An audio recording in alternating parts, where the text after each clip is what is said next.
여러분의 아침을 함께합니다. 94.5MHz YTN 뉴스 FM 신율의 출발 새 아침.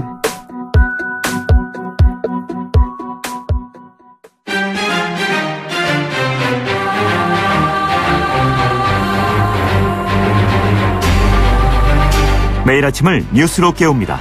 신율의 출발 새 아침. 평창올림픽이 끝났습니다. 평창올림픽에 참가해서 스스로의 노력의 결실을 보여줬던 전 세계 선수들도 이제 각자 자신의 나라로 돌아가게 됩니다. 이들 선수들이 전 세계에 보여줬던 것, 그야말로 스포츠를 넘어선 삶의 철학이었다고 생각합니다. 그리고 이번 올림픽에서 우리가 생각했던 것은 결과보다 과정이 중요하다는 점입니다. 결과는 살다 보면 뜻대로 되지 않지만 과정의 충실함은 우리 스스로가 만들어갈 수 있기 때문인데요. 바로 이 점을 잊지 않고 스포츠뿐 아니라 우리 사회가 전체가 그렇게 되도록 만들어야 한다는 것이 지금 우리의 과제가 아닌가라는 생각이 듭니다. 그리고 이번 올림픽 폐막식에 주목을 받았던 인물들이 또 있죠. 그중에 하나가 바로 김영철인데요. 김영철은 문재인 대통령과의 어제 비공개 회동에서 북미 대화를 할 용의가 있다, 이렇게 말한 것으로 전해졌습니다. 남북관계와 북미관계가 같이 발전해야 한다는데 공감한다는 입장도 밝혔는데요. 평창 동계올림픽 이후 남북관계 어떻게 풀어나가야 할지 잠시 후 1부에서 정치권의 입장 민주평화당 박지원 의원으로부터 들어보고요. 4부에서는 매주 월요일마다 함께하는 두 분이죠. 데일리안의 이종근 논설실장, 두문정치전략연구소 서양호 소장과 함께 이 문제 좀 더 자세히 짚어보겠습니다. 또 어제 가족분들과 함께 평창 동계올림픽 폐막식 지켜보신 분들 많으셨을 텐데 잠시 후 2부에서 평창 동계올림픽 개막식과 폐막식의 총감독을 맡은 송승환 총감독 만나보고요. 또 17일 동안 치러진 평창 동계올림픽의 잊을 수 없는 순간들 총정리하는 시간도 마련했습니다. 평창 동계올림픽 특집 평창은 지금 잠시 후 3부에서 전해드리고요. 자, 2월 26일 월요일입니다. 신율의 출발 새 아침 광고 듣고 시작합니다.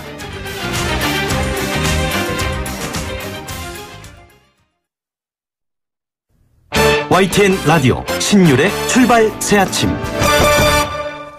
예, 지금까지 들어온 뉴스 정리해 보겠습니다. 백평규 시사평론가 스튜디오에 나와 계십니다. 어서 오십시오. 안녕하십니까. 예, 평창 동계올림픽 폐막식에 이제 미국 트럼프 대통령의 딸이죠. 이방카도 오고 또 김영철도 왔는데 말이에요. 문재인 대통령하고 만났는데 북미 대화 가능성을 시사를 했죠. 그렇습니다. 문재인 대통령 어제 그 평창 동계올림픽 폐막식에 앞서서 그 김영철 노동당 대남 담당 부위원장 겸 통일전선부장이죠. 이 1시간 동안 이제 비공개로 좀 만났는데요. 예. 이 자리에서 그 문 대통령이 그 남북 관계와 그 북미 관계 같이 발전해야 한다고 이제 이야기한 데 대해서 이 생각을 같이 한다고 이야기를 했다고 하죠. 예. 이 청와대 그 김의겸 대변인이 이제 그렇게 전했는데 이 김영철 그 부위원장은 그 남북 관계 발전에 대한 그 김정은 노동당 위원장의 의지도 그 재확인을 해줬다고 합니다. 김 부위원장의 그 발언, 북한이 미국과 그 핵 문제를 그 논의할 용의가 있다는 뜻을 밝힌 것으로 이제 곧바로 해석이 됐죠. 예. 특히 북한이 이런 뜻을 이 문재인 대통령을 통해서 밝힌 것은 북미 관계를 그 중재하려는 문재인 대통령의 그 노력에도 힘을 실어준 것으로 좀 해석되고 있기도 합니다. 예. 북한 대표단 이 강원 평창에서 문재인 대통령을 그 만난 직후에 이 조명균 통일부 장관과 그 만찬을 하고 이제 평창 동계올림픽 그 폐회식에 좀 참석을 했죠. 근데 이제 물론 백악관도 이런 북한의 의사에 대해서 이 비핵화로 가는 길을 따르는 첫걸음을 의미하는지는 두고 볼 것이다, 이런 반응을 지금 보이고 있죠. 네. 그러니까 야, 그래 우리 대화하자, 이거는 아닌 것 같아요. 그렇죠. 그런데 네.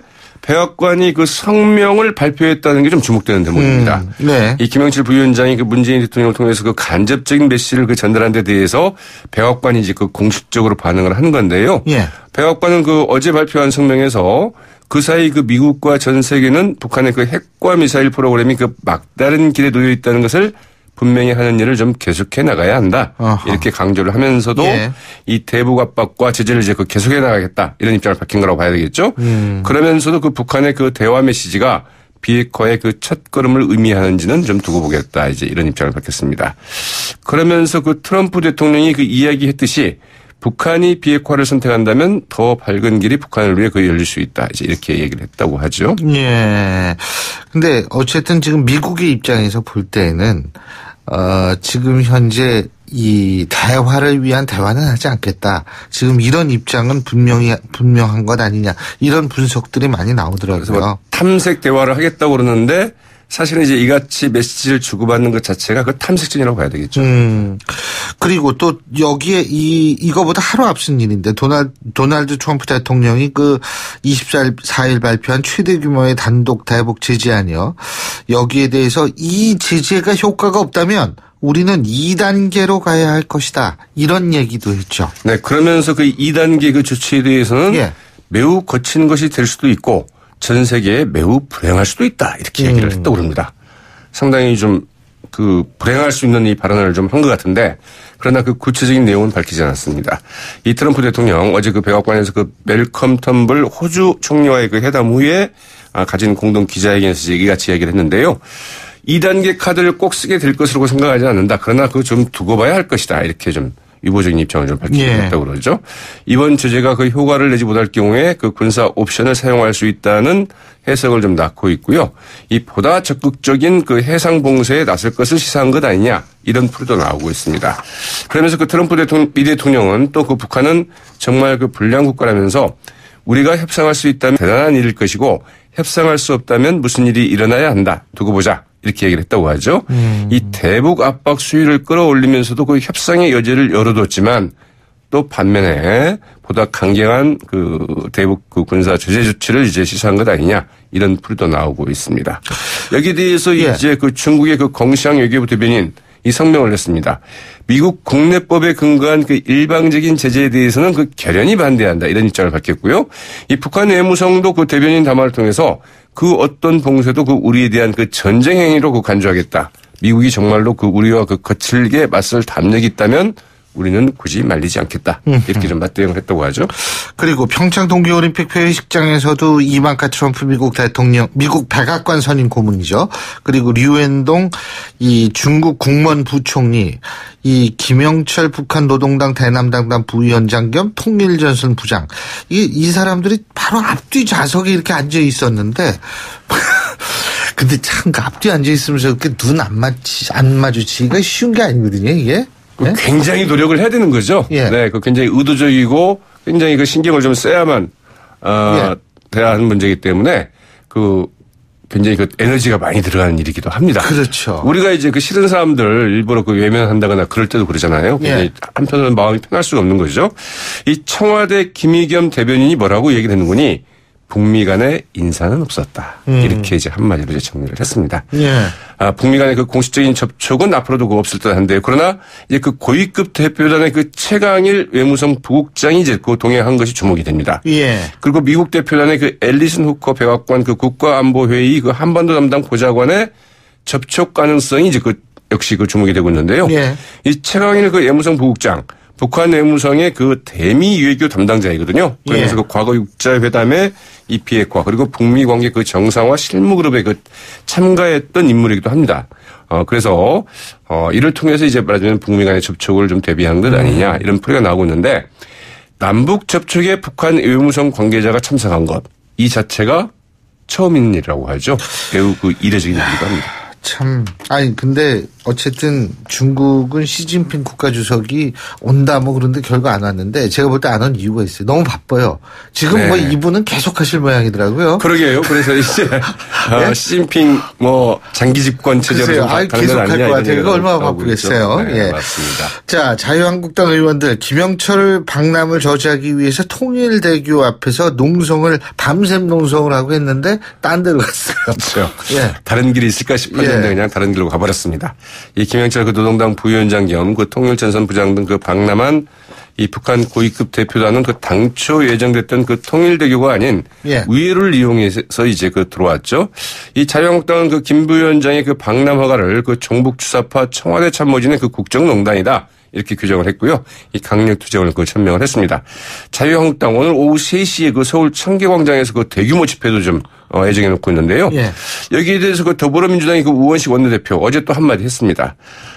최고위원회에서 했는데요. 자유한국당 그 자신들이 그 여당일 때 그 높이 평가하던 그 회담의 당사자인 그 2014년의 김영철, 당시에 이제 남북 간의 이 군사 당국자 회담이었죠. 이때 이제 그 김영철과 지금은 거품을 물고 맡고 있는 그 2018년의 김영철, 과연 어떤 차이가 있는 거냐 이렇게 반문을 했다고 하죠. 예, 오늘 말씀 여기까지 듣겠습니다. 고맙습니다. 네, 고맙습니다. 예, 지금까지 백병규 시사평론가였습니다.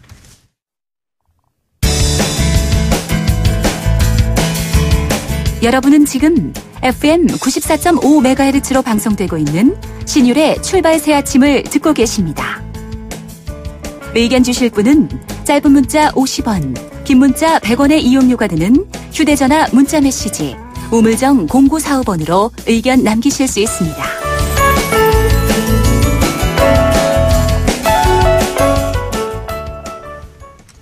자, 25일이었었죠. 어제 이 폐막식을 끝으로 2018년 평창 동계올림픽이 17일간의 여정을 마무리하고 대단원에 막을 내렸습니다. 어제 폐회식에선 이 선수와 자원봉사자, 관중들이 하나로 어우러져서 피날레를 정말 화려하게 장식했는데요. 전 세계를 놀라게 했던 무대를 연출한 평창 동계올림픽 개폐회식 총감독이시죠. 송승환 총감독 전화 연결해서 무대 뒷이야기 한번 들어보겠습니다. 감독님 안녕하십니까? 네, 안녕하세요. 예, 아유 정말 수고 많이 하셨어요. 아, 감사합니다. 그 평창에 계속 내려가 계셨을 거 아니에요, 그죠? 예. 그 굉장히 춥고 참 특히 개막식이 참 추웠을 것 같아요, 그죠? 춥기도 했지만 그래도 다행이었던 거는 개막식 전날까지 정말 굉장히 추웠는데 네. 다행히 개막식 당일날 좀 온도도 올라가고 바람도 좀 잦아들고 그래서 저희가 정말 기적 같은 날씨라고 그랬죠. 자, 이 정말 잔치는 끝났습니다. 자, 네. 소감이 어떠십니까? 글쎄요. 아직은 제가 좀 멍멍하고요. 네. 지금 잠 깬 지도 얼마 안 돼서 아직은 네. 좀 정신이 없어요. 아이, 그럼 어제 또 끝나고 한잔 하셨을 거 아니에요? 네, 뭐, 한 잔보다는 그냥 할 얘기들이 많아서. 그럼요. 고생한 스태프들하고 좀 밤늦게까지 얘기 나누고. 그렇죠. 네. 예. 근데 이번에 개폐회식, 이게 언제 맡으신 거죠? 우리 송승환 감독님이? 송 감독님?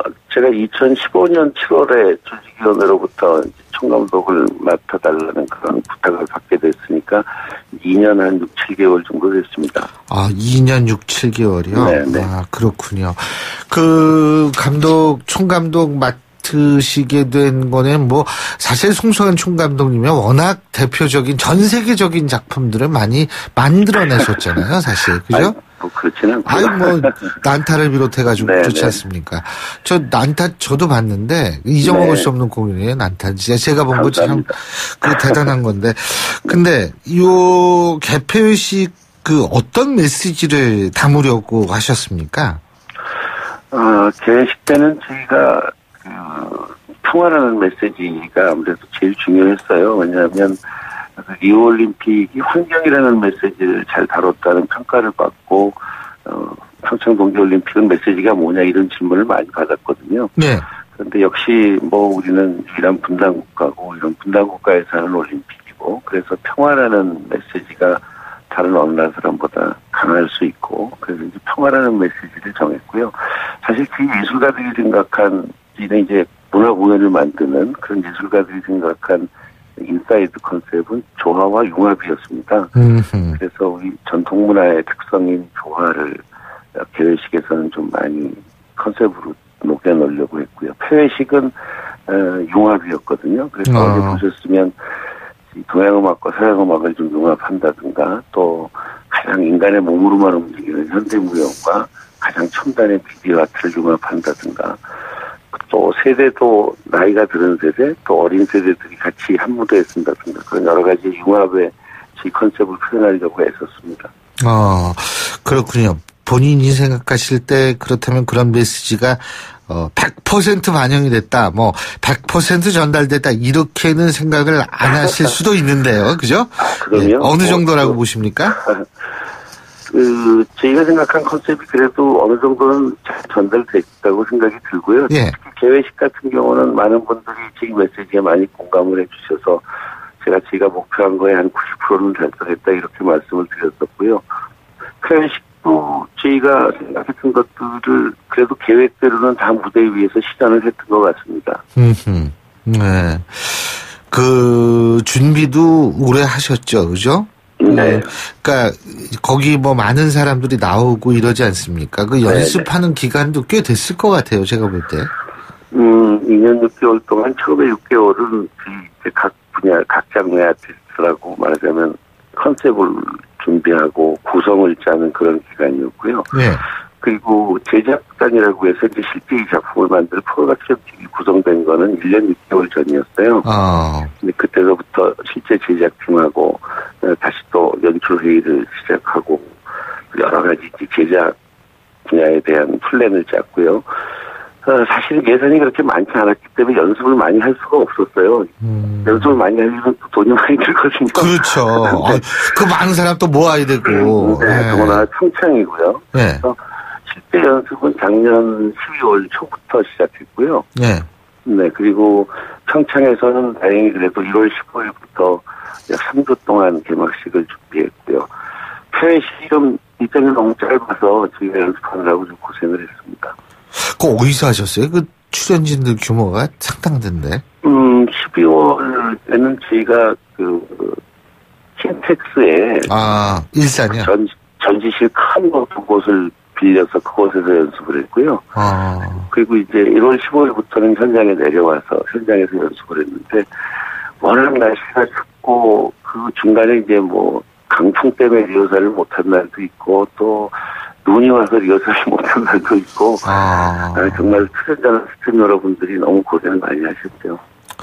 야, 근데 그 많은 사람들, 모아서 연습하고 이러는 게 참 쉽지가 않은데, 아니, 그렇게 연습 기간이 생각보다 전 되게 짧은데도 어떻게 딱딱 들어맞았어요? 예? 그게 뭐 정말 모든 분들이 한 마음으로 노력을 했어요. 올림픽이라는 것이 사람을 그렇게 만들더라고요. 열심히 하게끔. 왜냐하면 전 세계인이 지켜보는 공연이라는 게, 그런 스트레스도 있지만 또 동기부여가 되더라고요. 열심히 해야겠다는. 저는 뭐 정말 같이 해준 구성 때부터 같이 해준 각 장르의 아티스트들 또 이 추운 날씨에 고생한 스태프과 출연자분들한테 정말 고맙습니다. 그분들 덕이죠. 예. 우리 송승환 총감독님께서 이 가장 가슴 뭉클한 장면 하나만 딱 꼽으라면 어떤 거 꼽으시겠어요? 글쎄요. 사실 제가 만들어 놓은 거야 몇 손가락 뭐 어깨물고 안 아픈 게 하나도 없어서 한 장면을 어떻게 얘기하기는 참 힘드네요. 저는 제가 꼽으라면 그 드론 있잖아요, 드론. 네네. 저는 그게 제일 기억이 남아요. 그게 굉장히 컴퓨터로 한 사람이 하는 거라며요. 네? 네, 그렇습니다. 그 드론은 가장 올림픽 연출자들이 고민하는 게 오른을 만드는 장면하고 성화 점화 장면이 제일 큰 고민거리거든요.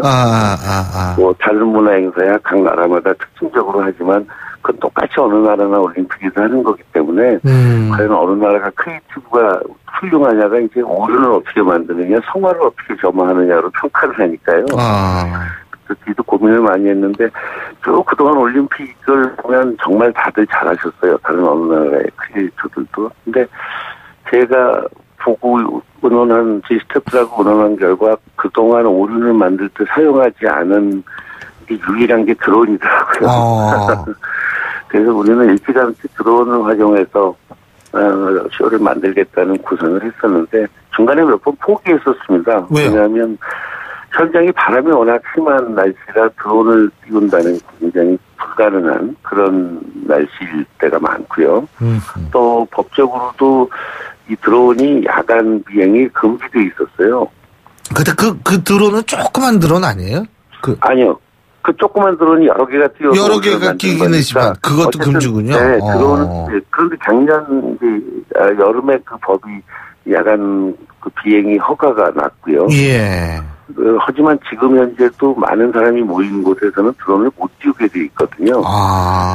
그래서 저희가 35,000 관객이 모인 곳에서 어느 정도 거리가 떨어진 곳에 드론을 띄워야 한다든가 뭐 여러 가지 제약이 있어서 포기했다가 또 다시 하다가 다시 또 포기했다가 다시 뭐 여러 가지 우여곡절을 겪은 끝에 결국 드론이 완성이 됐습니다.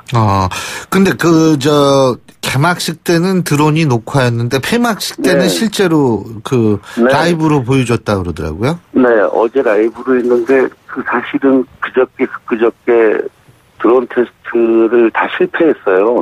아. 왜냐하면 그저께는 저희가 여기 평창 지역이 간풍이 심해서 드론 리허설을 못했고요. 아하. 그저께는 또 안개가 너무 짙어서 습도가 높아서 드론 리허설을 못했고 그래서 정말 조마조마했는데 어제도 또 하늘이 도와주셔서 제가 이 평창 온 이후로 딱 2번 날씨가 좋았는데 그게 개막식 날하고 어제 폐막식 날입니다. 정말 하늘이 도와주시지 않으면 있을 수 없는 일인 것 같아요. 진짜. 그 드론이 습기가 많아. 안개 같은 거 껴도 잘 못하는군요. 네네. 그리고 또 스타디움이 이제 많은 관객이 있기 때문에 스타디움에서 일정 거리를 떨어진 곳에서 또 그 드론이 나르는 지역 밑에는 사람을 다 통제해야 되거든요. 혹시 이제 안전 문제 때문에. 네.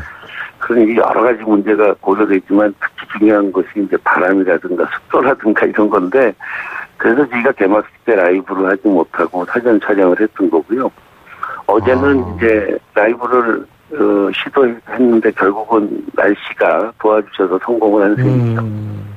그리고 그 개막식 때 말이에요. 네. 로이터 통신이 점화 리허설 사진 먼저 미리 보도해가지고 좀 문제가 네. 있었잖아요. 그러니까 이게 어떻게 된 거예요, 이게?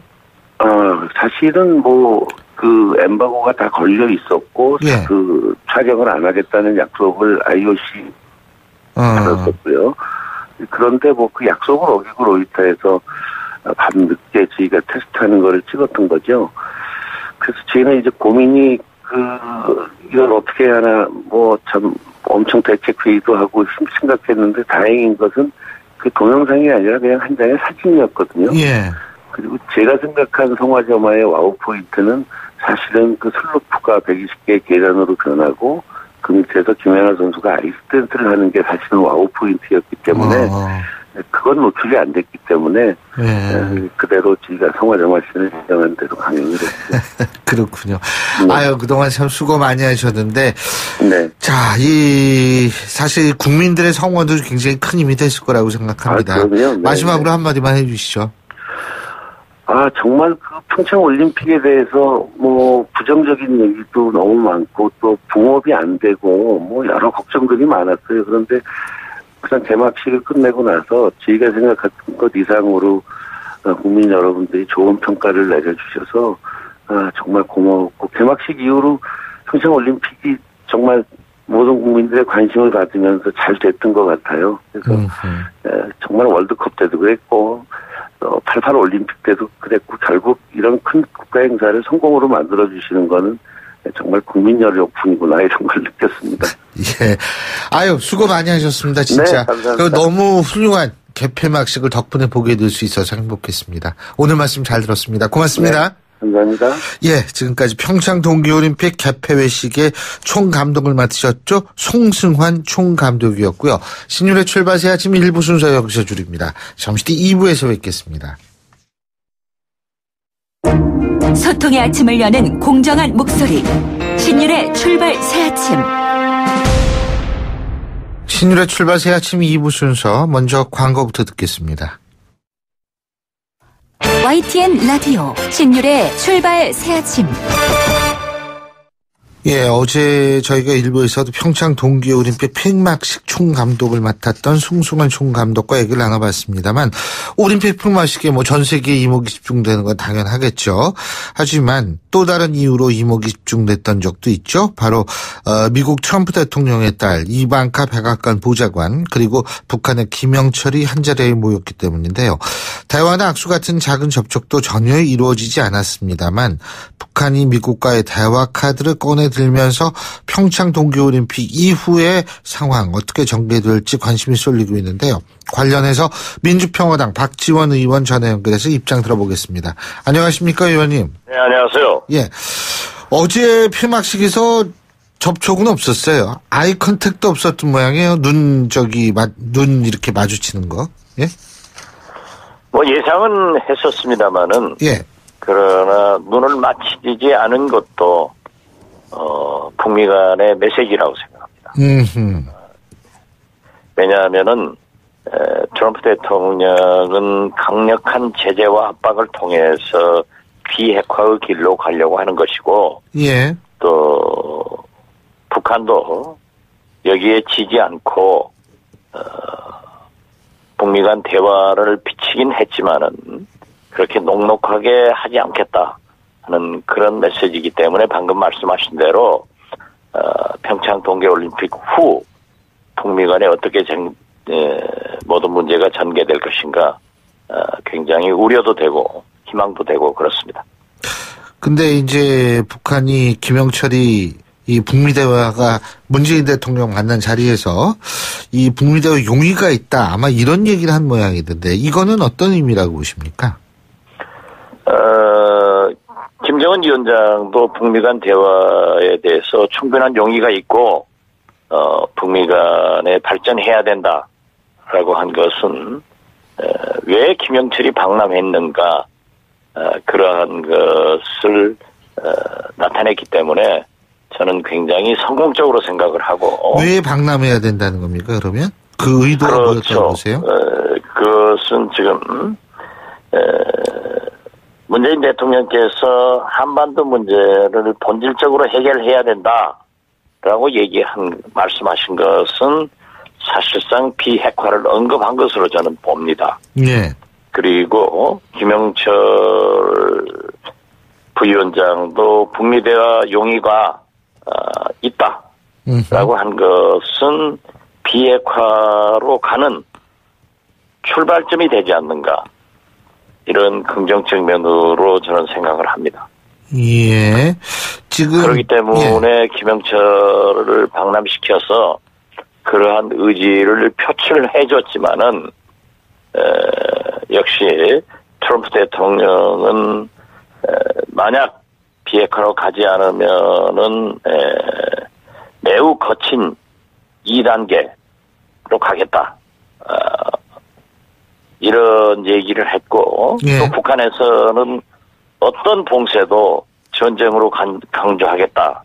이렇게 초강경 대응을 하고 있기 때문에 저는 평창 동계올림픽 후가 어떻게 전개될 것인가 이걸 봐야 되고 예. 이러한 것에 대해서 문재인 대통령의 역할이 상당히 더 커졌다. 이렇게 평가를 합니다. 지금 미국 같은 경우에는 북한과의 어떤 대화도 그 결과는 비핵화가 돼야 되고 북한의 대화형 메시지가 비핵화라고는 첫걸음인지 볼 것이다. 지금 이렇게 나오고 있지 않습니까? 그죠? 이거는 그렇습니다. 결국은 미국은 대화를 위한 대화는 하지 않겠다. 이런 입장 아니겠어요? 그러니까 비핵화 얘기를 할 거면은 나오고 그렇지 않으면 우리는 얘기하지 않겠다. 지금 이것이 미국 입장 아닙니까? 간단히 얘기한다면? 방금 제가 말씀드린 대로 사실상 북미 대화 용의가 있다. 그 얘기는 비핵화를 할 용의가 있다? 미국의 속셈을 다 알고 있는 거예요. 아니, 미국이 북한에서 북미 대화를 하지 않으면은 대화를 하지 않고 예. 매우 거친 2단계로 제재를 강화하겠다. 이러한 것을 충분히 알고 있기 때문에 예. 북미 대화 용의가 있고 북미 간에 발전해야 된다. 이렇게 얘기하는 것은 비핵화로 가는 그 출발이 되고 있지 않는가. 아니 그렇다면은 제가 이렇게 여쭤볼게요. 북한이 비핵화할 용의가 있다고 보십니까? 박지원 의원님께서는? 대화를 북미 간의 대화나 남북 간의 대화는 비핵화로 가는 출발이 되는 겁니다. 출발이라는 건 의향이 있어야 될 거 아니에요. 예. 그 대화의 출구는 비핵화다. 이렇게 봐야 되기 때문에. 그럼 북한이 그걸 각오했다는 말씀 아니세요? 그죠? 대화가 시작돼야죠. 비핵화를 위해서. 그러니까 대화가 시작이 되면 북한도 그러니까 북한이 대화를 하겠다라는 것은 그리고 시작이 된다라는 것은 결국 북한도 그런 마음을 갖고 있다 이렇게 이해해야 되는 거 아닙니까? 그럴 수밖에 없는 거죠 지금. 그러니까 북한도 비핵화를 할 마음이 있다. 제가 2014년도 김양건 북한 통전부장을 만났을 때. 예. 후세인의 예를 들면서 어떠한 경우에도 비핵화로 가지 않는다라고 강하게 얘기를 했는데 예.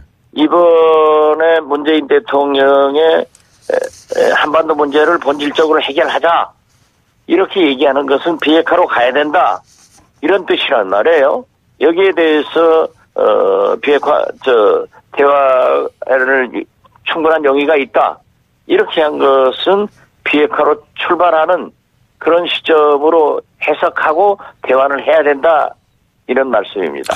일각에서는 지금 김영철이도 오고 김여정이도 오고 이런 것이 이 미국의 대북 제재가 효과를 발휘했기 때문에 지금 너무 누르다 보니까 이거 어떻게 살 길을 한번 찾아보겠다고 온 거 아니냐 이런 얘기가 있거든요. 그거는 어떻게 보세요? 그것은 트럼프 대통령도 이상 시간을 주면은 북한 핵이 발전돼서 미국 본토의 위협을 가할 수 있기 때문에 지금 더 이상 기다릴 수가 없는 겁니다. 예. 마찬가지로 김정은도 중국을 통한 또 해상 봉쇄 등 상당한 트럼프 대통령의 압박에 대해서 이제 견딜 수가 없을 정도가 됐다 이겁니다. 예. 그렇기 때문에 미국도 북한도 대화를 해서 비핵화의 길로 가지 않으면은 중국도 우리 한국도 더 강화되기 때문에 그 길을 택하지 않을 수 없다. 이것은 우리가 예상했었고 저는 작년 재작년부터 최소한 북미 대화가 시작될 것이다. 이렇게 예측을 했는데 좋은 방향으로 저는 가고 있다. 이렇게 긍정적 평가를 합니다. 자, 그리고 제가 이것과 관련해서 또 한 가지만 여쭤볼 것이 핵 동결과 비핵화는 어떤 관계 있다고 보십니까? 작년 문재인 대통령의 8.15 경첩사에서 처음으로 북한 핵의 동결을 표현했습니다. 그렇기 때문에 저는 완전한 폐기는 북한이 먼저 안 나설 겁니다. 그래서 최소한 북한 핵을 현 상태에서 동결하고 북한이 NPT에 가입을 해서 IAEA 핵 사찰을 받는다고 하면은 미국이 우려하는 북한의 핵 확산이나 핵 발전이 스탑되기 때문에 저는 핵 동결의 길로 가는 것이 비핵화의 길이다. 이렇게 생각을 합니다. 미국도 그럼 핵 동결을 받아들일 수 있을 것이다. 이렇게 판단하시는 겁니까? 네, 그렇습니다. 핵 동결이라는 건 사실상의 핵 보유. 근데 지금 북한의 핵이 어느 정도 그건 완성이 됐고 ICBM이 지금 문제다 이런 얘기들이 많은데요. 핵이 어느 정도 완성이 됐다라는 것의 상태에서 핵 동결이라는 것, 핵 보유를 인정하는 것과는 어떤 차이가 있는 겁니까? 지금 북한이 6차 핵실험을 했기 때문에 최소한 미국 핵에 비해서 조적 지열이지만은 예. 폭발력의 고도화는 확보가 돼 있습니다. 예. 그리고 ICBM이나 SLBM은 과연 지금 현재의 주장대로 미국 본토까지 갈 수 있느냐 하는 것은 완전한 입증은 되지 않았지만 미국 영토인 괌이나 사이판 정도는 갈 수 있단 말이에요. 네. 그리고 지금 만약 미국이 북한에 더 시간을 주면은 이러한 북한 핵의 발전으로 미국 본토의 공격에 위협에 처하기 때문에 그러한 비핵화의 완전한 한반도 비핵화의 단계로 동결부터 가지 않는가. 네. 예. 저는 그런 그 과정으로 생각합니다. 지금 말씀하시는 것이 핵의 동결과 미사일 기술의 동결 이 두 가지를 지금 섞어서 말씀하신 것 아닌가라는 생각이 드는데요. 아니 문제는 북한의 핵이 소형 경량화, 작아지고 가벼워져야만이 미사일에 탑재를 해서 미국 본토 공격이 가능한 겁니다. 알겠습니다. 그렇지만 아직까지 북한의 핵 기술이 완전하게 소형 경량화 됐다고 알겠습니다. 하는 그러한 것은 없기 때문에 저는 시간을 더 주어서 발전시키지 못하고 김정은 역시 지금 경제가 많이 북한 좋아졌지 않습니까? 굶어 죽는 일은 없단 말이에요.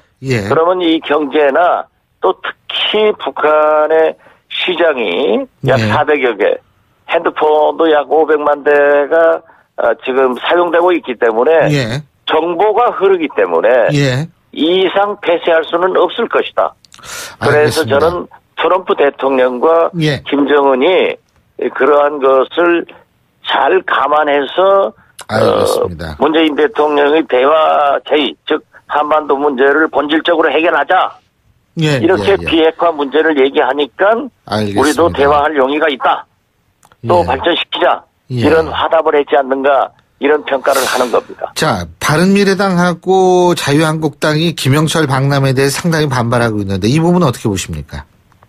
글쎄요, 저는 그 바른미래당이나 한국당은 과거 박정희 대통령이 이 7.4 공동성명, 예. 노태우 대통령이 남북 기본 합의서, 보수 정권에서 남북관계 개선을 위해서 노력을 했습니다. 예. 마찬가지로 이명박 대통령도 정상회담을 추진했고, 예. 박근혜 대통령은 대통령 되기 전에 북한에 가서 예. 김정일 만났지 않습니까? 예, 예.